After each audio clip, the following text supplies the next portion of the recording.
வயலோ வயலோ வயலோ செழிக்க வாழ்வு தந்தானே, வயலோ வாழ்வு தந்தானே. அட பொன்னா விளையோ பூமிக்கு நல்ல விவரம் தந்தானே, உழவனின் உறவா வந்தானே.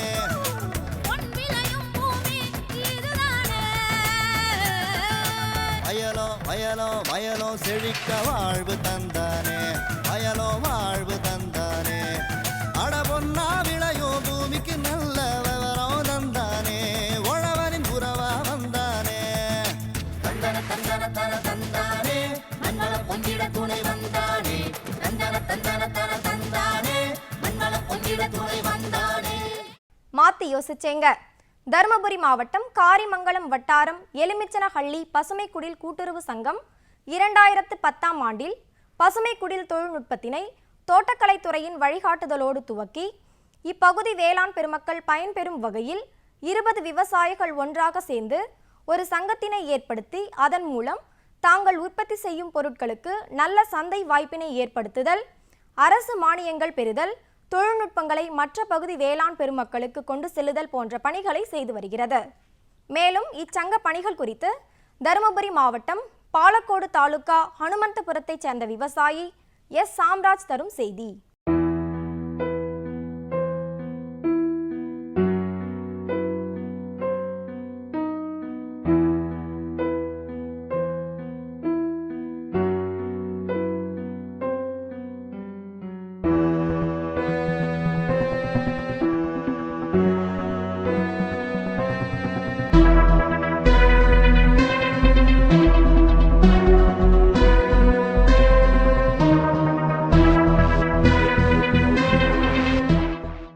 2010 நாங்கள் வந்து இந்த பாலி ஹவுஸ் வந்து நாங்கள் பண்ணிகிட்ருக்குறோம். முதல்ல வந்து ஒரு யூனிட் நாங்கள் ஆரம்பித்தோம், 25 சென்ட்டில் நாங்கள் ஆரம்பித்து அது வந்து தொடர்ந்து வந்து வருஷம் நாங்கள் இன்னும் ஒரு 2 யூனிட்டு அப்படி பண்ணி இப்போ இன்றைக்கி வந்து 1 ஏக்கர் 2 ஏக்கர் போயிட்டுருக்குறோம். இன்னொன்று நாங்கள் இதில் 2010 நாங்கள் பாலி ஹவுஸ் ஆரம்பித்து 2வது வருஷமே வந்து இந்த க்ரீன் ஹவுஸ் அசோசியேஷன்ன்றதை ஒன்று வந்து நாங்கள் வந்து ஒரு 20 ஃபார்மரை வந்து முதல்ல நாங்கள் வந்து ஒரு அசோசியேஷனாக ஓப்பன் பண்ணோம். இன்றைக்கி வந்து பார்த்திங்கன்னாக்கா எங்கள் வட்டாரத்தில் வந்து பார்த்திங்கன்னாக்கா ஒரு 50 ஏக்கரில் நாங்கள் வந்து க்ரீன் ஹவுஸு இப்போ எங்கள் யூனியன் மூலிமா வந்து நிறையா இப்போ நாங்கள் வந்து நிறைய சொல்கிறதுனால எங்கள் சார்பாகவும் இங்கே நாங்கள் எங்கள் வட்டாரத்தில் பண்ணது இல்லாமல் நாங்கள் வந்து தமிழ்நாடு லெவலில் வந்து நிறைய பேருக்கு நாங்கள் வந்து இந்த அசோசியேஷன் மூலிமா வந்து நிறைய பேருக்கு என்கரேஜ் பண்ணி நிறைய ஃபார்மர்ஸை நாங்கள் உருவாக்கிட்டு இருக்கிறோம். இன்னொன்று வந்து பார்த்திங்கன்னாக்கா எங்களுக்கு வந்து மெயினாக வந்து நாங்கள் இதில் இன்னும் கேரளா இந்த மாதிரி வந்து அதர் ஸ்டேட்டுக்கெல்லாம் கூட வந்து இங்கே வந்து பார்த்துட்டு போகிறாங்க. அதில் இன்னொன்று வந்து பார்த்திங்கன்னா எங்களுக்கு கவர்மெண்ட் வந்து ரொம்ப சப்போர்ட்டடாக இருக்குது. இன்னொன்று இந்த பாலி ஹவுஸை போடுறதுக்கு முதல் காரணம் வந்து தோட்டக்கலை துறையில் வந்து பார்த்திங்கன்னா எங்களுக்கு வந்து அதிகப்படியான இந்த மானியம் வந்து 50% வந்து கொடுக்குறாங்க. NHMல மிஷினில் அதில் வந்து பார்த்திங்கன்னாக்கா 37,40,000 ரூபாய் வந்து இப்போ எஸ்டிமேட் அதிகரித்து 18,70,000 ரூபாய் இப்போ எங்களுக்கு வந்து மானியமாக கொடுத்துட்ருக்காங்க இப்போ கவர்மெண்ட்டு. அதில் வந்து NHE போர்டில் வந்து பார்த்திங்கன்னாக்கா இப்போ இன்னும் கேப்சிகத்துக்கு பார்த்திங்கன்னாக்கா 50 லட்ச ரூபாய்க்கு ப்ராஜெக்ட் ரெடி பண்ணுறோம். அதில் வந்து பார்த்திங்கனாக்கா ஜெர்பராவுக்கு வந்து கார்னேஷனுக்கு வந்து பார்த்திங்கன்னா 58 லட்ச ரூபாய்க்கு இப்படி ஒவ்வொரு கிராஃப்ட்டுக்கும் எங்களுக்கு பார்த்திங்கன்னாக்கா வந்து ப்ராஜெக்ட் வந்து அந்த ப்ராஜெக்டில் எங்களுக்கு 50% வந்து மானியமாக கொடுக்குறாங்க. அது இல்லாமல் கோல்ட் ஸ்டோரேஜு, பேக் ஹவுஸு இந்த மாதிரி வந்து ஒவ்வொன்றும் இந்த வேப்பர் வேணுங்க, ஏசி கண்டெய்னர் வண்டிங்க, இதெல்லாம் எங்களுக்கு தேவையானது அனைத்து வசதியும் இந்த கவர்மெண்ட் வந்து எங்களுக்கு நல்ல சப்போர்ட்டடாக செஞ்சுட்டு இருக்கிறாங்க.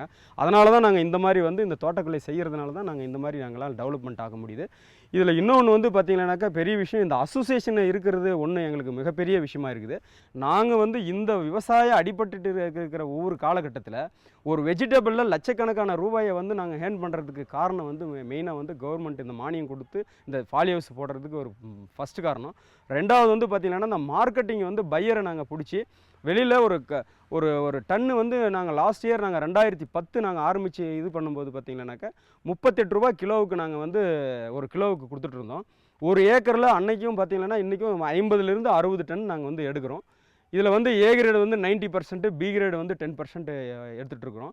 இன்றைக்கி வந்து பார்த்திங்கன்னாக்கா 42 ரூபா கிலோ வந்து இந்த capsicum, colour capsicum red and yellow, அதில் ரிஸ்வான் குவாலிட்டி வந்து இம்போர்ட்டட் சீடு வந்து வாங்கி நாங்கள் நல்லா வந்து செஞ்சிட்ருக்கோம். இன்னொன்று வந்து இந்த சங்கத்து மூலிமா நாங்கள் வந்து இந்த சங்கத்தை வந்து ப்ராப்பராக மெயின்டைன் பண்ணிட்டு வரோம். இந்த சங்கம் வந்து ஆம்பளைங்க சங்கம் வந்து இது செய்ய முடியாதுன்றதை நாங்கள் வந்து ஒரு ஆஸ்பரா ஃபார்மராக வந்து நாங்கள் வந்து ரொம்ப கரெக்டாக நாங்கள் செஞ்சுட்டு வரோம். அதனால் வந்து இந்த சங்கம் இருக்கிறதுனால பார்த்தீங்கன்னாக்கா ஒரு விவசாயி வந்து எங்களுக்கு நார்மலான இருக்கிற விவசாயிக்கு வந்து இருக்கிற செலவினங்களை விட எங்களுக்கு இந்த க்ரீன் ஹவுஸில் இருக்கிற விவசாயிகளுக்கு வந்து அதிகப்படியான வந்து செலவினம் அதிகம் இருக்கிறதுனால இந்த அசோசியேஷன் இருக்கிறதுனால எங்களுக்கு வந்து லட்சக்கணக்கான ரூபாயை நாங்கள் பேங்க்கில் வந்து நாங்கள் வந்து எங்களுடைய சேமிப்பு பணத்தை நாங்கள் வச்சுருக்கிறோம். இந்த சேமிப்பு பணத்துலேயும் எங்களுக்கு வந்து அவங்க லோனாக வந்து ஒரு ஃபார்மருக்கு இன்றைக்கி திடீர்னு வாட்டர் நின்று போயிட்டால் கூட லட்சக்கணக்கில் நாங்கள் வந்து ஒரே நாளில் நாங்கள் வந்து செயின் பண்ணி உடனே தலைவர் செயலாளர் தலைவர் பொருளாளருங்க நாங்கள் 3 பேரும் செயின் பண்ணி உடனே நாங்கள் ஆர்டர் போட்டு அவங்களுக்கு என்ன தேவையோ நாங்கள் உடனே நாங்கள் சங்கத்து மூலிமா வந்து ஒரு ஃபார்மருக்காக வந்து நாங்கள் செஞ்சு கொடுக்குறோம். இது தொடர்ந்து வந்து இந்த இது வந்து நாங்கள் வந்து எங்கள் டிஸ்ட்ரிக்டில் நாங்கள் பண்ணுறது மட்டும் இல்லாமல் இன்னும் நாங்கள் வர்ற ஃபார்மருங்களுக்கும் நிறைய பேர் சொல்லிவிட்டு தமிழ்நாடு லெவலில் இந்த மாதிரி ஒவ்வொரு க்ரீன் ஹவுஸ் அசோசியேஷனை வந்து ஒவ்வொரு டிஸ்ட்ரிக்ட்லையும் நீங்கள் ஆரம்பிங்கன்னு நாங்கள் ஊக்குவிச்சு நாங்கள் சொல்லிட்டு இருக்கிறோம். மேலும் விவரம் பெற எஸ் சாம்ராஜ் அவர்களை 09787959969 என்ற கைபேசி எண்ணில் தொடர்பு கொள்ளலாம். வெண்பன்றி வளர்ப்பு என்பது குறைந்த செலவில் நல்ல வருவாயினை தரக்கூடிய கால்நடை வளர்ப்பாகும். இதற்கு குறைந்த முதலீடு, எளிதான பராமரிப்பு, தீவன செலவு குறைவு, அதிக அளவு இறைச்சி. மேலும் வெண்பன்றி பண்ணை தொழில் முனைவோருக்கான ஆலோசனைகள் என்னென்ன என்பதனை குறித்து திருநெல்வேலி கால்நடை மருத்துவக் கல்லூரி மற்றும் ஆராய்ச்சி நிலைய முதல்வர் முனைவர் சே பிரதாபன் தரும் விளக்கம். வணக்கம் விவசாய பண்ணையாளர்களே. இன்றைய ஆலோசனை நேரத்தில் தென் மாவட்டத்தில் வெண்பன்றி பண்ணை தொழில் முனைவோருக்கான ஆலோசனைகளை பற்றி பார்க்கலாம். நீங்கள் முந்தைய காலத்தில் பார்த்திங்கன்னா ஒரு வங்கியினுடைய விளம்பரத்தில் பன்றி குட்டியை போல் ஒரு உண்டியலை வச்சு அதுக்குள்ளே பணம் போடுவதை போல் ஒரு விளம்பரம் வந்தது. அதன் விளம்பரத்தின் பின்னணி என்னென்னா, நீங்கள் பன்றியை போல் உங்கள் பணம் அதிக அளவில் குட்டி போடும் அப்படி என்பதை உணர்த்துவதற்காக அந்த விளம்பரத்தை செஞ்சுட்டு இருந்தாங்க. அதனால் பன்றிகள் அந்த பணத்தை நீங்கள் பன்றி வளர்ப்பு தொழிலில் ஈடுபட்டிங்கன்னா அதிக அளவு உங்கள் பணம் பெருகும். ஏன்னா பன்றி வந்து மற்ற கால்நடைகளை விட அதிக அளவில் குட்டிகள் போடுவதனால இது கால்நடை வளர்ப்பிலே அதிக லாபம் தரக்கூடிய தொழில் வெண்பன்றி வளர்ப்பு தொழில் தான்.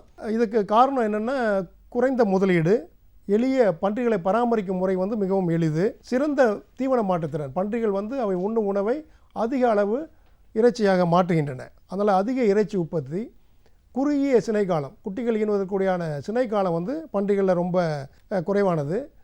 ஒரு ஈட்டில் வந்து பார்த்திங்கன்னா பன்றிகள் அதிக அளவு குட்டி 10-11 குட்டிகள் கூட ஈனக்கூடிய தன்மை உடையவை வெண்பன்றிகள். அதனால் அதிக குட்டிகள் என்பது அதிக பண்ணைக்கு அதிக லாபம் தரக்கூடியது. நம்ம தமிழ்நாட்டில் பன்றி இறைச்சி அதிகமாக உண்ணும் வழக்கம் இல்லாட்டி கூட அண்டை மாநிலமான கேரளாவில் பன்றி இறைச்சிக்கு அதிக தேவை இருப்பதனால பெரும்பாலான பன்றி உற்பத்தியாளர்கள் வந்து அவங்க பன்றிகளை கேரளாவுக்கு அனுப்புகிறாங்க. அதில் மூலமாக அதிக லாபம் பெறுறாங்க. அதுக்கு தேவையான தீவனங்கள் கூட மற்ற கால்நடை தீவனங்களை போல் இல்லாமல் சமையலறை கழிவுகள், உணவு விடுதியிலிருந்து கிடைக்கக்கூடிய கழிவுகள், காய்கறி மற்றும் பழ கழிவுகள், உணவு கூட கழிவுகள், பேக்கரி கழிவுகள், பீர் மற்றும் சேகோ தொழிற்சாலை கழிவுகள், இப்படி தேவையில்லாத கழிவுகளை கொண்டே நம்ம பன்றிகளுக்கு உணவாக கொடுத்து இந்த பன்றி பண்ணையை நடத்தலாம். வெண்பன்றியில் வந்து வளர்க்கக்கூடிய இனங்கள் அப்படின்னு பார்த்திங்கன்னா, ஒன்று வெள்ளை ஒயிட் யார்க்ஷயர், அது பெரிய வெள்ளை நிறத்தில் உள்ள ஒரு பன்றி. இது ஒரு ஈத்தில் வந்து 10-14 குட்டிகள் வரைக்கும் ஈனக்கூடிய தன்மை உடையது. மேலும் நம்ம தமிழ்நாடு கால்நடை மருத்துவ அறிவியல் பல்கலைக்கழகத்திலேயே 3 இன கலப்பின வெண்பன்றி அப்படின்னு ஒரு இனத்தை உற்பத்தி செய்து கொடுக்குறாங்க. இது சிறந்த தீவன மாற்றுத்தன்மை மற்றும் கொழுப்புத்தன்மை குறைந்த இறைச்சியை கொடுக்கக்கூடிய பன்றி என்பதனால இதுவும் பண்ணையாளர் இடத்துல அதிக அளவு வளர்க்கப்பட்டு வருகிறது. 10 பெண் பன்றிகள் உள்ள மற்றும் ஒரு ஆண் பன்றி கொண்ட ஒரு குழுவை வளர்த்து பராமரித்து அதன் குட்டிகளை விற்பனை வயதில் கிலோ 100 ரூபாய் அப்படின்னு நம்ம விற்றோம்னா 2ஆம் ஆண்டு இறுதியில் வருடத்திற்கு ஒரு 4 லட்சம் ரூபாய் வரைக்கும் லாபம் கிடைக்கும். ஆனால் கால்நடை தொழிலே அதிக லாபம் தரக்கூடிய தொழில் வெண்பன்றி வளர்ப்பு தொழில். வெண்பன்றிகளுக்கு வேண்டிய கொட்டகை வந்து அஸ்பஸ்டாஸ் இல்லை இரும்பு தகடு கொண்ட உறுதியான கூரையும் சிமெண்ட் தரையும் உள்ள கொட்டகை அமைக்கணும். பன்றிகளுக்கு வேர்வை நாளங்கள் இல்லாதனால உடல் சூட்டை தணிக்க கொட்டகைக்குள்ளே ஒரு நீர் தொட்டி அமைக்கணும். அதில் வந்து அவை உருண்டு புரண்டு உடல் சூட்டை தணிச்சு கொள்ளும். பன்றிகளுக்கு தேவையான அடர் தீவனம், ஊட்டச்சத்து பற்றாக்குறையை தவிர்க்க தாது, உப்பு, விட்டமின்கள் கலந்து கொடுக்கணும். பன்றியின் சினை காலம் 115 நாள், அதாவது 3 மாதம் 3 வாரம் 3 நாள். அதனால் வருடத்துக்கு 2 முறை பன்றி குட்டிகள் ஈனும். ஒவ்வொரு முறையும் சராசரியாக 10 முதல் 12 குட்டிகள் ஈனும். அதிக குட்டிகள் இருப்பதனால அவற்றுக்கு இரும்பு சத்து குறைபாடு வருவதற்கு பன்றிகளில் ஒரு சாதாரணமாக காணப்படுகிற நோய் இரும்பு சத்து குறைபாடு. அதற்காக தாய் பன்றியின் மடியில் வந்து இரும்பு கலந்த தாது உப்பு கலவையை நம்ம பூசி விடணும். அதனால் பால் குடிக்கும்போது அந்த குட்டிகள் அந்த இரும்பு சத்தையும் சாப்பிட்றதுனால அந்த குறைபாடு ஏற்படாமல் இருக்கும். தடுப்பூசிகள், குடற்புழு நீக்கம் இவற்றையும் தவறாது பயன்படுத்தி வந்தோம்னா ஒவ்வொரு பன்றி பண்ணையிலிருந்தும் அதிக அளவு எடை உள்ள பன்றிகளை பெற முடியும். தேசியமயமாக்கப்பட்ட வங்கிகள் மற்றும் தனியார் வங்கிகள் இப்போ கால்நடை வளர்ப்பு தொழிலுக்கு அதிகமாக கடன் வழங்கிட்டு வருது. வங்கி கடன் மூலம் வாங்கிய பன்றிகளுக்கு கண்டிப்பாக காப்பீடு செய்யணும். பண்ணையாளர்களே சந்தை வாய்ப்புகளை நேரடியாக கண்டறிஞ்சு விற்பனை செஞ்சிங்கன்னா அதிக அளவு லாபம் பெறலாம். முனைவர் சே பிரதாபன் அவர்களை 09381013014 என்ற கைபேசி எண்ணில் தொடர்பு கொள்ளலாம்.